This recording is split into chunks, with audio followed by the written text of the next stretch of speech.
ఆరోగ్యాభిలాషులందరికీ నా హృదయపూర్వక నమస్కారములు.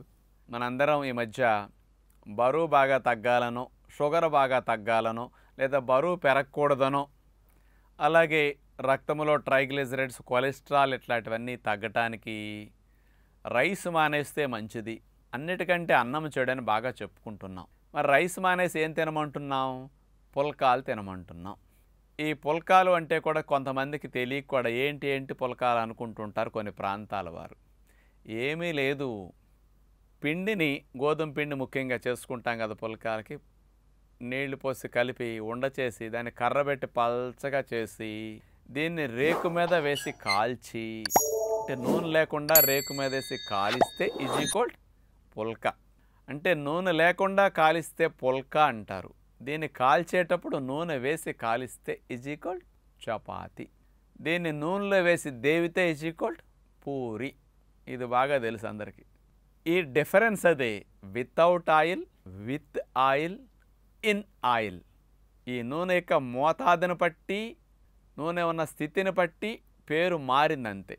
ఈ పుల్కాలు తింటే బరువు తగ్గటం, కొలెస్ట్రాల్, షుగర్ తగ్గటం అన్నీ జరుగుతాయని తెలుసు. ఎందుకు అంటే మనం గ్లాసుడు బియ్యం అన్నం తిన్నప్పుడు 500 క్యాలరీల శక్తి వస్తుంది. అదే 2 పుల్కాలు 3 పుల్కాలు తింటాం. 2 పుల్కాలు తింటే 140 శక్తి, 3 పుల్కాలు తింటే 210 శక్తి. చూడండి, అన్నంలో ఉండే ఎక్కువ క్యాలరీస్ పుల్కాకు అంత ఉండవు. పుల్కాలో పిండి తక్కువ, అన్నంలో మెతుకులు ఎక్కువ. అందుకని క్యాలరీస్ని, ఎంటీ కార్బోహైడ్రేట్స్ని కట్ చేయడానికి నేను పుల్కాలు తినమంటున్నా కదా. ఇలాంటి దాన్ని మీరు అందరూ కూడా మొదలెట్టి తింటున్నారు. మరి ఆ పుల్కాలు ఒట్టి గోధుమ పిండితో చేసుకోకుండా మల్టీగ్రెయిన్ పిండితో చేసుకుంటే మంచిదని కూడా నేను చెప్తూ ఉంటాను కదా. నేను 2001, 2002 సంవత్సరంలో అప్పటి నుంచి ఈ పుల్కాల పిండిని మల్టీగ్రెయిన్ పిండి అని డిజైన్ చేసి అందరికీ ప్రచారం చేయటం మొదలెట్టాం. మన ఫాలోవర్స్ అందరూ ఇలా తయారు చేసుకుంటూ ఉంటారు మల్టీగ్రెయిన్ పుల్కా పిండి. అసలు ఆ రోజుల్లో మార్కెట్లో మల్టీగ్రెయిన్ పిండి ఉండే కాదు. నేను ఇంట్రొడ్యూస్ చేశాను, చాలామందికి తెలుసు. ఇప్పుడు మన షాప్స్లో కూడా కొంతమంది కంపెనీలు ఇట్లాంటివి పెట్టి మల్టీగ్రెయిన్ పిండి అని ఫేమస్ అయిపోయింది. ఇప్పుడు ఇండియా మొత్తం అట్లాంటి ఒక చోట చూసి ఇంకో చోట మొదలెడతారు కదా. మల్టీగ్రెయిన్ పిండి అని ఇట్లా వచ్చిందనమాట. మరి దీన్ని ఎలా ఆడించుకోవాలి, ఎలా చేసుకోవాలి పుల్కాలు, అవన్నీ కొద్దిగా వివరణగా ఇస్తాను ఈరోజు మీకు. అచ్చంగా గోధుమ పిండిలో ఉండే లాభాలు, పోషకాల కంటే కూడా అన్ని గింజల కాంబినేషన్ ఇచ్చినప్పుడు కాస్త మంచిది. చాలామంది గోధుమల్లో గ్లూటెన్, ఆ బంక్ ఎక్కువ ఉంటుంది కదా, అచ్చంగా అట్లా తింటే మంచిది కాదంటారు. మామూలుగా మనం కూరలు ఎక్కువ తినేటప్పుడు మనకేమీ చేయదు అది, అసలు మనకు హాని ఉండదు. ఒట్టి పుల్కాలు పచ్చడి నంచుకునో, పెరుగు ముంచుకునో, లేకపోతే ఏదన్నా ఇంకొక సాంబార్లు అట్లా ముంచుకుని తింటుంటారే, వాళ్ళకి ఫైబర్ లేక అలాంటి తేడాలు వస్తాయి. ఒక్కొక్కరు 8-10 పుల్కాలు తినేస్తుంటారు, ఇంత పచ్చడి నంచుకునో, పెరుగు నంచుకునో. అలాంటి వాళ్ళకి ఆ గ్లూటెన్ ఇబ్బంది కలిగిస్తుంది, మనకు కలిగించదు. మరి అచ్చంగా గోధుమ పిండి బదులుగా మనము రకరకాల గింజల్ని ఇక్కడ కాంబినేషన్తో వాడుకుంటున్నాం కాబట్టి మనకు రిస్క్ ఉండదు అన్నమాట. ఎలా కలుపుకోవాలి? సుమారుగా 2 కేజీల విత్తనాలన్నీ కలుపుకునే టెక్నిక్ నేను చెప్తాను. 1.5 కేజీ గోధుమలకి 1/2 కేజీ రాగులు, మంచి క్వాలిటీ గోధుమలు తెచ్చుకోండి. 1.5 కేజీ, 1/2 కేజీ రాగులు, 1/2 కేజీ సజ్జలు, 1/2 కేజీ జొన్నలు. ఈ 3 కలిపితే 1.5 కేజీ గోధుమలకి 2 కేజీలు అయ్యాయి. 1.5 కేజీ గోధుమలకి 1/2 కేజీ రాగులు, 1/2 కేజీ సజ్జలు, 1/2 కేజీ జొన్నలు.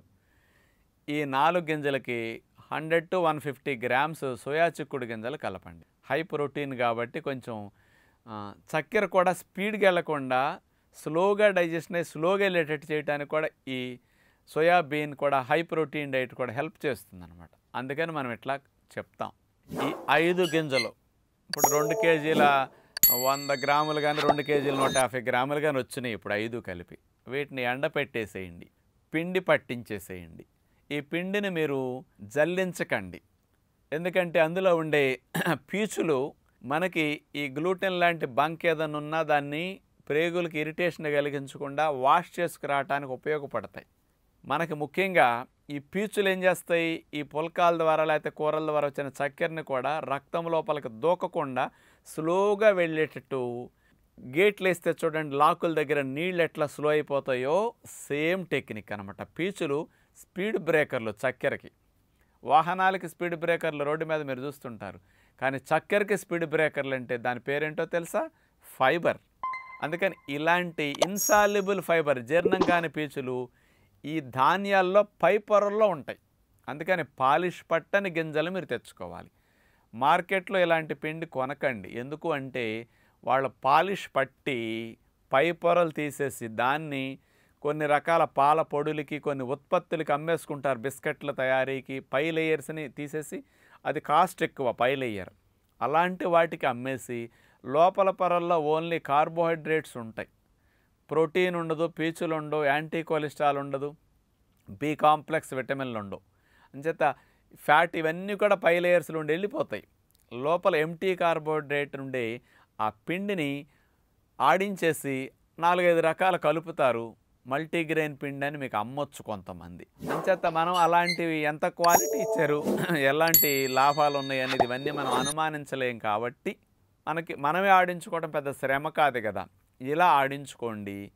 ఆ పిండి జల్లించకుండా ఉంచుకుని దానికి ఆడించిన పిండికి నువ్వుల పొడి, ఆడించిన మల్టీగ్రెయిన్ పుల్కా పిండికి నువ్వుల పొడి ఒక 100 గ్రామ్స్ అట్లన్నా సుమారుగా కలుపుకోండి. ఎందుకంటే ఇది కాల్షియం ఉంటుంది, కమ్మగా ఉంటుంది. నువ్వులు దోరగా వేపించి మిక్స్ చేసి మెత్తగా పొడి చేసి ఇందులో కలిపేసేయండి. దీనివల్ల ఏమవుతుంది, కాల్షియము వెళుతుంది. 100 గ్రామ్స్ నువ్వుల్లో 1450 మిల్లీగ్రామ్స్ కాల్షియం ఉంటుంది. పాలల్లో 120 మిల్లీగ్రామ్స్ ఉంటే 1450 ఉంటుంది. 13 రెట్లు ఎక్కువ కాల్షియం ఉన్న ఆహారం నువ్వులు. మరి నువ్వుల్లో ఎంత కాల్షియం అని ఇప్పుడు నేను చెప్పకముందు ఎవ్వరికి అసలు సమాజంలో నువ్వులు మాట ఎత్తేవారు కాదు, అసలు తినేవాళ్ళు కాదు ఎవరు కూడా.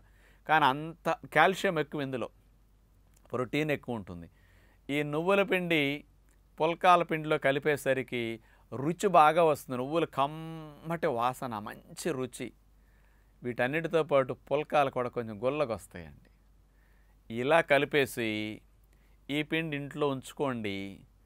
చక్కగా పుల్కాలు చేసుకునేటప్పుడు కూడా మీరు కొంతమంది వేడి నీళ్లు కలుపుకోండి, కొంచెం మెత్తగా వస్తాయి. ఈజీ మెత్తగా ఉండాలంటే టెక్నిక్ ఏంటో తెలుసండి. పుల్కాల పిండి కలిపేసి 1 గంట 2 గంటల అట్లా నిల్వ ఉంచవచ్చు, తప్పలేదు. ప్రొద్దునే కలిపేసి పెట్టుకుని ఒక 9-10 కన్నా మనం అట్లా ఉంచుకుంటే కూడా అందులో కొంచెం మెత్తబడి కొంచెం ఈజీగా ఉంటాయి అన్నమాట. అలా కలిపి పెట్టుకుని మనం కాల్చుకోవటం అనేది తినే ముందే అప్పటికప్పుడు కాల్చుకోవాలి. ఉండ చేసి కర్రబెట్టి పలచగా చేసిన తర్వాత వాటిని నిల్వ ఉంచకూడదండి. అవి తీసేసి రేకు మీద వేయండి. నూనె లేకుండా రేకు మీద వేసి కాల్చిన తర్వాత దీన్ని తీసుకెళ్ళి నుప్పు మీద లేకపోతే మంట మీద అట్లా పట్టుకోండి. 2 పొరలు విడతాయి ఆ మంట పెట్టేసరికి, హై హీట్కి. ఒకసారి లేయర్స్ వస్తాయి. ఈ పుల్కాల్ని అట్లా తీసుకుని మనం తినేటప్పుడు ఏ పొరకు ఆ పొర తుంపాలి. మీరు కూర ఎక్కువ తినాలంటే పుల్కాలు ఎలా తినాలో కూడా నేను చెప్పాలి ఇప్పుడు మీకు. కొంతమంది మొత్తం ఇట్లా తుంపేస్తారు. 2 పొరల్ని కలిపి ఒక ముక్కలాగా చేసేసుకుని కూర పెట్టుకుంటారు. దీన్నే నేను 2 ముక్కలుగా 2 పొరలు సెపరేట్ చేయమంట. ఒక ముక్క చేయండి పుల్కాకి, దాన్ని 2 పొరలు తీయండి. ఒక పొరలో అంత కూర పెట్టుకోండి, ఇంత వెళ్ళింది. ఇంకో పొరలో మళ్ళీ కూర పెట్టుకోండి, డబుల్ కూర వెళుతుంది. కూర ఎక్కువ తినాలంటే పుల్కా పొరలు చింపి ఆ పొరల్ని ఒక్కొక్క పొర ముక్కకి అంత కూర, ఒక ముద్దకు ఒక పొర అట్లా పెట్టుకుని వెళ్ళిందంటే ఎక్కువ కూర వెళ్ళిపోతుంది అనమాట. మనం కర్రీస్ ఎక్కువ తినాలంటే టెక్నిక్ ఇదనమాట. ఇలా చేసుకోండి. ఇంకా కొంచెం మంచిగా మీకు పుల్కాలు ఉప్పు లేకుండా కూడా చేసుకునేటప్పుడు టేస్ట్గా ఉండాలి, వాల్యూస్ ఎక్కువ వెళ్ళాలి, ఐరన్ వెళ్ళాలి, కాల్షియం వెళ్ళాలంటే నీళ్ళు పోసి పిండి కలపకుండా తోటకూర రసం తీయండి. అంటే ఎట్లా తీయాలి, తోటకూర ఆకులు కట్ చేసేసేయండి, గిల్లేసేసేయండి, లేకపోతే కట్ చేసుకోండి, కడిగేసేయండి, దాన్ని చిన్న చిన్న ముక్కలుగా కొయ్యండి, మిక్సీ వేసి తిప్పండి, వడకట్టి పిప్పి తీసేసేయండి. ఆ రసాన్ని, పచ్చి తోటకూర రసాన్ని పుల్కా పిండిలో నీళ్లు పోయకుండా తోటకూర రసంతో కలిపేసేయండి. అంటే కాల్షియం పాల కంటే 3 టైమ్స్ ఎక్కువ ఉంటుంది తోటకూరలో, అంత లాభం. ఐరన్, ఒక రోజు మొత్తానికి కావాల్సిన ఐరన్ ఇంత తోటకూర వెళ్ళిపోతే చాలు, మొత్తం ఐరన్ వచ్చేస్తుంది. 40 మిల్లీగ్రాముల దగ్గర ఉంటుంది. మనకు 30 మిల్లీగ్రాములు చాలా ఐరన్, అంత ఎక్కువ ఉంటుంది. 100 గ్రాముల తోటకూర రసం వెళ్ళిందంటే చాలు. అసలు అక్కడ నీళ్ళు పోసి కదిలిపోయేది ఫ్యామిలీ అంతటికి ఐరన్ వెళ్ళిపోతుంది. ఇలా కలపండి. ఇది బెస్ట్ టెక్నిక్ అనమాట. దీనికి కావాలంటే పుల్కాల పిండికి తోటకూర రసం పోసి కలిపిన తర్వాత అందులో కూడా కొంచెం గ్రీనిష్గా హెల్దీగా టేస్టీగా పుల్కాలు ఉండాలంటే పాలకూర కట్ చేసేసి అన్ని చిన్న చిన్న కొత్తిమీరలాగా ఆ పాలకూర కలిపేసేయండి ముక్కలు. ఒక్కొక్కసారి మునగాకు కట్ చేసేసి కలపండి. మెంతికూర ఎప్పుడన్నా కలుపుకోవచ్చు. రసానికి తోటకూర వాడతారు నీళ్ల బదులుగా. ఇలాంటి ఆకుకూరలు కూడా అప్పుడప్పుడు వాడుకోవచ్చు. మెంతికూర, మునగాకు, పాలకూర ఈ 3 ఆకుకూరలు పుల్కాల పిండిలో కనుక అంత చిన్నగా కొత్తిమీరలాగా తురిమేసి ఆ ముద్దలో ఇంత ముద్ద వచ్చింది పుల్కా పిండి ముద్ద, ఆకుకూర కూడా అంతా కలిపారనుకోండి, కొంత ఆకుకూర వెళ్ళిపోతుంది. పచ్చిగా వాసన రాదా అంటున్నారు. 1 మినిట్, హాఫ్ మినిట్ పుల్క అట్లా కాలేసరికి ఆ పచ్చి వాసన మొత్తం పోతుంది. పుల్కాలు ఏమి ఇబ్బంది ఉండదు అసలు. వాల్యూస్ పోవు, న్యూట్రియంట్స్ వల్ల హీట్ ఎక్కువ గురి కాదు కదా, చక్కటి లాభం అనమాట. ఇలా పుల్కాలు చేసుకుని మీరు తీసుకోండి. మల్టీగ్రెయిన్ పిండి పుల్కాలు. ఈ ఆకుకూర శ్రమ సమయం లేదంటే వదిలేసేయండి, అలా కలుపుకోండి. అవకాశం ఉందంటే ఇట్లా చేసుకోండి. ఇంచేత రైస్ మానేసి పుల్కాలు తినేటప్పుడు మనం వాడేవాళ్ళు ఎవరైనా డయాబెటీస్ ఉన్న 2 పూట్ల తినమంటే ఇట్లాంటి పిండి వాడుకోండి. ఇది ఈజీ సొల్యూషన్ అనమాట. ఎప్పుడన్నా కుదరినప్పుడు ప్లెయిన్ గోధుమ పిండి, అది కూడా షాపులో కొనొద్దు, మీరే 3 గోధుమలు ఆడించుకుని పిండి పట్టించుకుంటే మంచిదనమాట. అంచేత ఆ ప్లెయిన్ గోధుమ పిండి కంటే ఇట్లా మల్టీగ్రెయిన్ కాంబినేషన్లు ఇచ్చిన పిండి వాల్యూస్ ఎక్కువ, ఫైబర్లు ఎక్కువ ఉంటాయి, ప్రోటీన్ కొంచెం ఉంటుంది, విటమిన్స్ మినరల్స్ బాగుంటాయి. అంచేత రైస్ మానేసేసేయండి. పుల్కాలు తినే వాళ్ళందరూ ఈ రకమైన కాంబినేషన్తో పుల్కాలు పిండి చేసుకోండి. ఇలాంటిది మీరు ఇప్పుడు మన ఆశ్రమంలో ఎన్నో సంవత్సరాల నుంచి మేము ఇచ్చే పుల్కాలు ఇట్లా ఉంటాయి అన్నమాట. కానీ ఎవరైనా ఈ సీక్రెట్స్ అని చెప్పరు, కానీ మేము ముందు నుంచి అన్నీ ప్రజలకు వెళ్ళాలి. అంతేగాని సీక్రెట్స్ ఏంటండి, బాగుపడటానికి వచ్చిన టెక్నిక్స్ ఇవి. ఇప్పుడు నేను ఇవన్నీ ఇట్లాంటి 20 ఏళ్ల క్రితం డిజైన్ చేసినవన్నీ ఇప్పుడు అన్నిట్లో ఇట్లా చెప్పేస్తుంటా. అందరూ తెలుసుకోవాలి, 10 మందికి చెప్పాలి. 10 మందికి ఇట్లాంటి వాటిని షేర్ చేసామనుకోండి, చూడండి, ఎవరైనా సుఖంగా ఆరోగ్యంగా ఆనందంగా ఉంటే మనకు కావాల్సింది దానికంటే పుణ్యం ఏముందండి. అంచేత ఇట్లాంటి మంచి పనులకు మీరు అందరూ సహకరించి 10 మందికి పంచండి, వీటిని చక్కగా ఉపయోగించుకుందాం. మరి మనందరం బరువు తగ్గి, బొజ్జలు తగ్గి, షుగర్ తగ్గి, షుగరు బరువు లేని వారు భవిష్యత్తులో రాకుండా చేసుకోవటానికి ఇలాంటి మంచి మల్టీగ్రెయిన్ పిండిని ఎక్కువగా వాడుకుంటూ రైస్ని కొంత మానేస్తే మంచిదని విజ్ఞప్తి చేసుకుంటూ, కర్రీస్ బాగా పుల్కాలు ఎక్కువ తింటే ఇలాంటి వాటిలో ఇంకా మంచిదని విజ్ఞప్తి చేస్తూ అందరికీ సెలవు. నమస్కారం.